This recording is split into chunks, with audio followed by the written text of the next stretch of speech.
આજે તો થોડું ઘણું લખવાનું બાકી હતું એટલે મેં સવારમાં લાગી ગયેલો હતો લખવા માટે. તો જય શ્રી કૃષ્ણ, અમે શું ગોઠલથી તુષાર બ્લોગ્સ અને સ્વાગત છે તમારું આજના મારા મિની બ્લોગમાં. અને આજે છે ટ્રેનિંગનો ડે 2 એટલે મેં નીકળી ગયેલો હતો ઉમરગાંવ જવા માટે. અને તમે આ ભીલડમાં ધુમ્મસ તો જો કેટલું બધું છે, આગળ જેમ તેમ જોવાય. અને તમે આ વાદળ તો જોવો, જાણે કે વરસાદ આવવાનો હોય તેવા થઈ ગયેલા છે. થોડી વારમાં પહોંચી ગયેલો હતો ઉમરગામ પહોંચ્યો એટલે આખું ધુમ્મસ બધું ગાયબ થઈ ગયું હતું. અને થોડી વારમાં પહોંચી ગયેલો હતો ટ્રેનિંગ પોઈન્ટ પર. અને આ ભેંસના બચ્ચાને તો જો જાણે કે એકાદ ઉડાડ લાખવાનો તેવો જાય અટાટો. અને આ ફેક્ટરીમાંથી ધુમાડો તો જો કેટલો નીકળતો છે, જાણે કે હલગી ગઈ હોય તેવો જ ધુમાડો નીકળવા લાગેલો. આજેની ટ્રેનિંગ પૂરી કરીને પછી મેં નીકળી આવેલો હતો રૂપર આવવા માટે. નોરેલી આવતા મસ્ત સનસેટ જોઈ લીધું.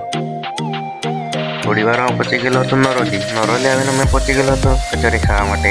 થોડી વારમાં આવી ગયેલી હતી કચોરી ખાઈને પછી મેં નીકળી આવેલો હતો રૂમ પર આવવા માટે. થોડી વારમાં પહોંચી ગયેલો હતો રૂમ પર. આજના બ્લોગમાં ચાલો મળીએ બીજા બ્લોગમાં. વિડીયો ગમેલો હોય તો લાઈક, કોમેન્ટ, શેર અને ફોલો કરતા જજો.